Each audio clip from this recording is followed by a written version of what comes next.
big news for the Ottawa Senators. On New Year's Eve, and this one kind of came out of the blue. We knew it was coming. They were looking maybe for a GM. They were out there scouting, figuring out who the next GM would be. We kind of thought, well, if they're going to go get someone, maybe it's next summer. But all of a sudden, a couple of hours before game time on New Year's Eve, Michael Andlauer has a news conference. And, of course, they put the announcement out earlier in the day. But the official announcement came from Michael Andlauer that Steve Staios would be the full-time GM. So the interim tag now removed. And he stays on as president of hockey operations as well. He keeps that tag. And TSN analyst Dave Poulin enters the fray as kind of a co-GM situation. They've given him a title. I don't know what it is, executive vice president of something. And they also massage the title of Ryan Bowness, the assistant GM under Pierre Dorion, who stays with the new regime. He's now the associate GM. What did you think of all the news from New Year's Eve?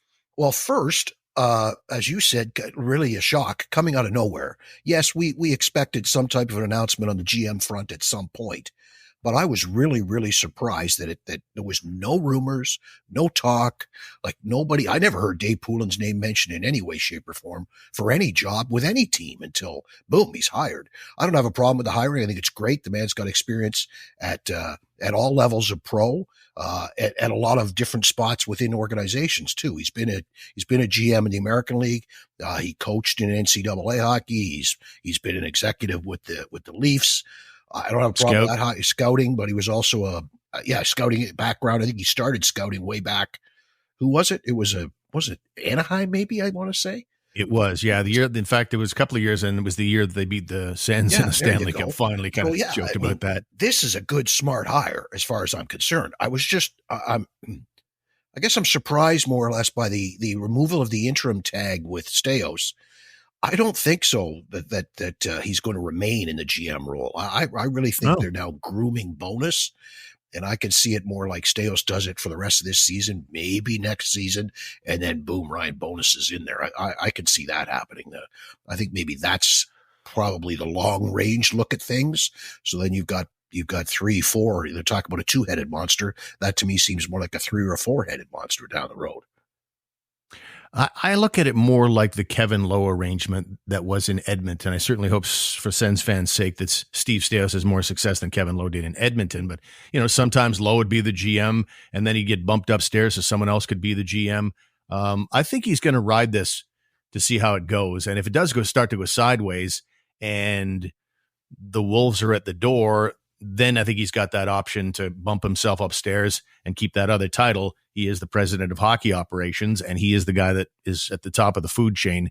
Michael Andlauer's basically right-hand man. So I think my feeling is I think I would agree with you if he were Dave Poulin's age. Like Staios is around 50, whereas Poulin is a 65-year-old man.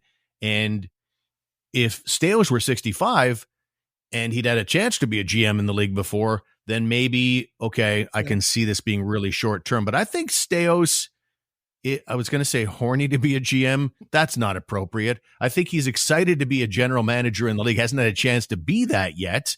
And he obviously loved it, in the Ontario Hockey League. So I have a feeling this will stick a little longer than that, but we shall see exactly which one of it's right, whether it's, a short-term or a long-term arrangement. But let's get to the participants, the people involved, the newsmakers, and we will start with, let's begin with the new GM, Steve Staios, on how the whole thing came together. Michael had approached me as we talked about other candidates and how we wanted to structure this about being the full-time general manager. I was open to options on how this structure was going to work, but I'm pleased to take on that responsibility. It's a big job, and I'm looking forward to the challenge and of moving forward with this group. Adding Poulin is a great pillar for our organization throughout. Again, he comes with great integrity, great experience, and just a wonderful addition to our group. It's all connections, right? Like Staios was in the Leafs organization at the same time as Dave Poulin was.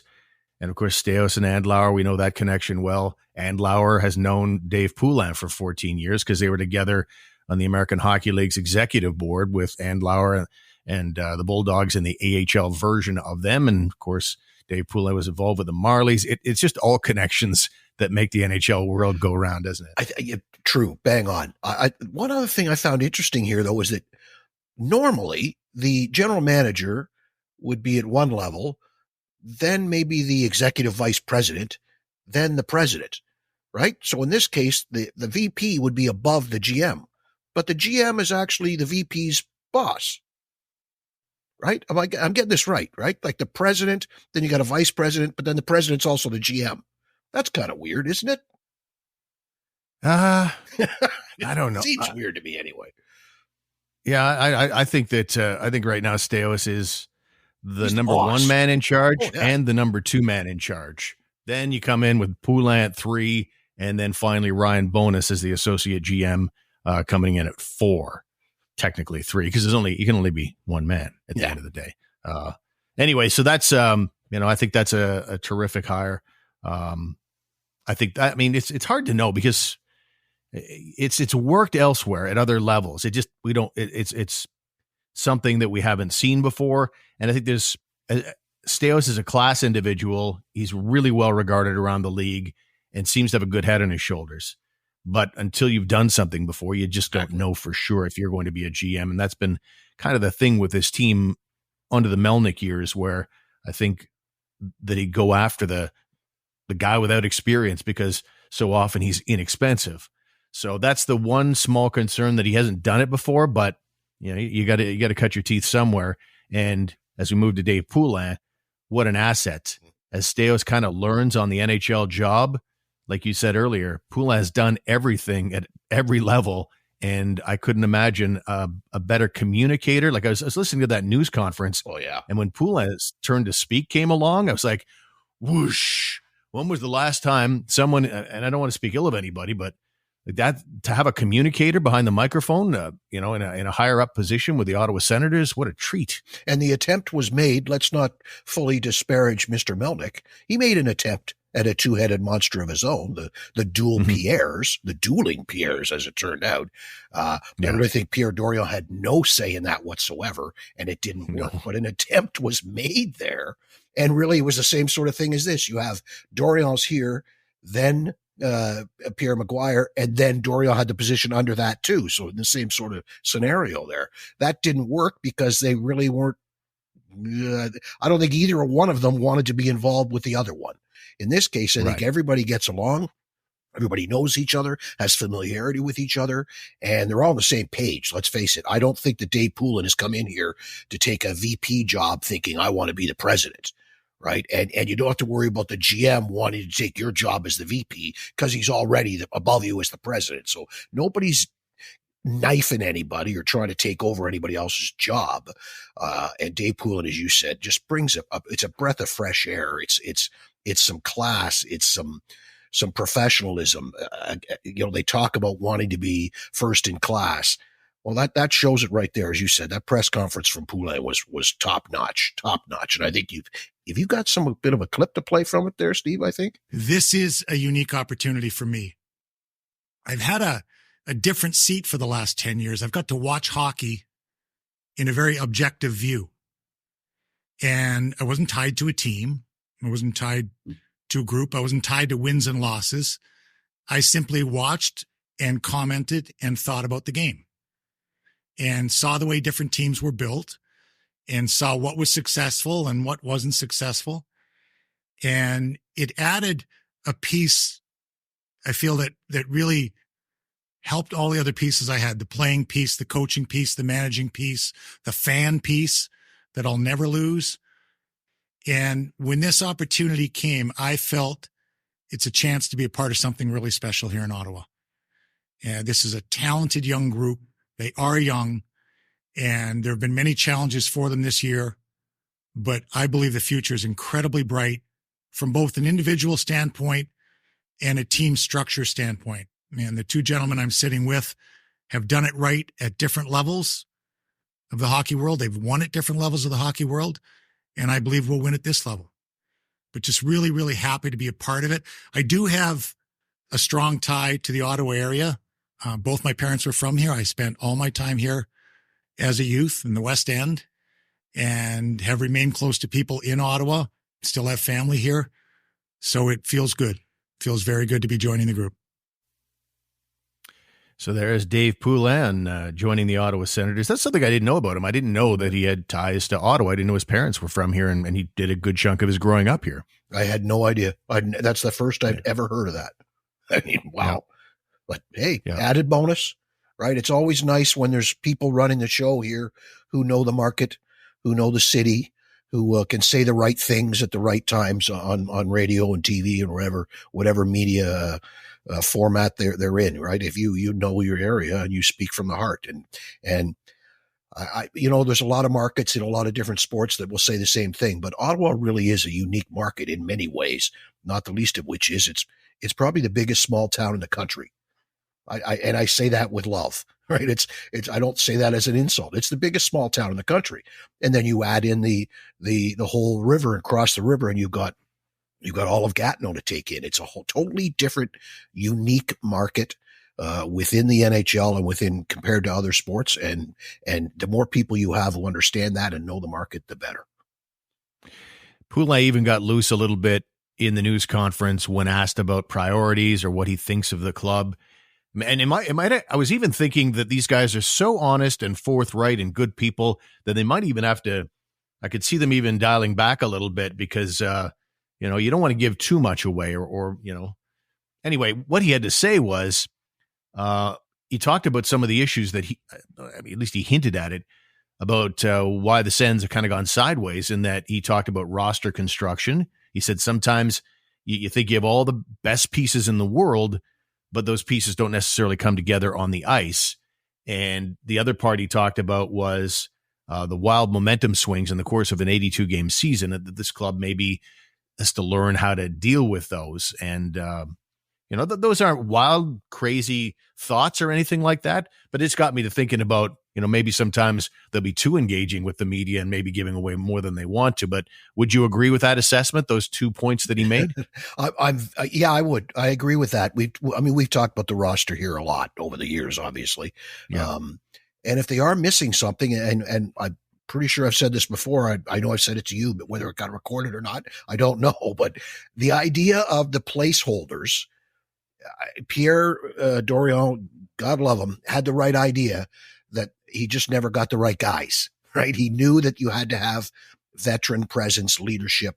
He just never managed to find guys who could contribute on the ice at the same time.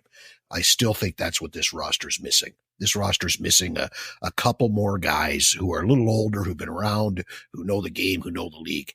Or to go to your point, too many thoroughbreds and not enough Clydesdales, right? Like you say, sometimes maybe there's too much skill in the roster and not enough of the other stuff that's missing. So there's two ways where roster construction, there have been a couple of flaws here over the years. Yeah, I think so. Yeah, I mean, look at that roster. It's it still looks like there's hope for it. Because so many of the skill guys are still so young, and if we buy into the notion of, was DJ Smith the best option for this young group, a guy who's learning on the NHL job as a head coach for the first time in the league? Was he the best guy to be mentoring in the absence of mentors that you talk about as far as veteran players go? I think you needed one or the other. You needed a Jacques Martin guy from day one, or you needed to keep a guy like Mark Stone around from day one of this rebuild just to mentor these guys. And a lot of these young guys who are still, like even the, like the Brady Kachucks, they're still very young. It may have stunted them as far as their, the way that they handle these wild swings that Dave Poulin talked about. It may have stunted them in terms of the little details of the game that are so crucial. You need to take that extra stride. You need to take that extra hit. You can't blow the zone early. The little things like that seem like common sense, but they've been allowed to get away with for anywhere from 2 to 5 years. So, I think that's definitely a big part of it. Let us take a time out on the program. No, wait, I wanted to do one more thing before we did, and that was play this for you from Michael Andlauer. And it goes back to what I said earlier in the show about my overall feeling about the organization and the future now, compared to the dumpster fire that it was like 3 years ago, where it was like every other week. It just seemed like there were some good moments. Don't get me wrong, both on and off the ice, but there were just so many gong show moments where you said, okay, this is a carnival. This is a circus. And now I just feel like with the guys they have in place right now, even though there's going to be some glitchy moments, I feel like things are moving towards stability. And that was what Michael Andlauer kind of got to, because the day of the news conference on New Year's Eve, that was his 100th day on the job as owner. And this is what he had to say on that front. You know, when you think about our team today, our assistant coach, Hall of Famer Daniel Alfredson, to Coach Jacques Martin, our winningest coach in Sens history, to Ryan Bowness, our associate general manager who won 2 cups with Pittsburgh before joining us, and now David and Steve Staios. We've created a hockey ops environment with a common culture of care, passion, hard work, experience, collaboration, and incredible competitive fire too. I've learned in my first 100 days, which is exactly today, and understand this team a lot better now. Stability is not a word that has been synonymous with this organization.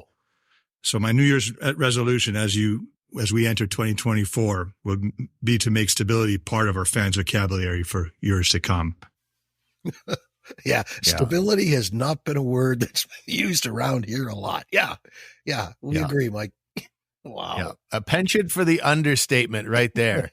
And now I feel like that stability has arrived. And I think Sens fans who love this show, who love this franchise, I'm sure they're feeling it too. It just feels so different, even though they're last place. I know there'll be other organizations, other teams that are saying, what the hell are you talking about? You're in last place. You're off to another bad start. I get that. There's part of it. But unless you're a fan of this team, unless you live here, you don't know where the headspace is at right now. And I feel like everybody who's a Sens fan right now is feeling a new vibe. And what happened on New Year's Eve, I think, just added to that.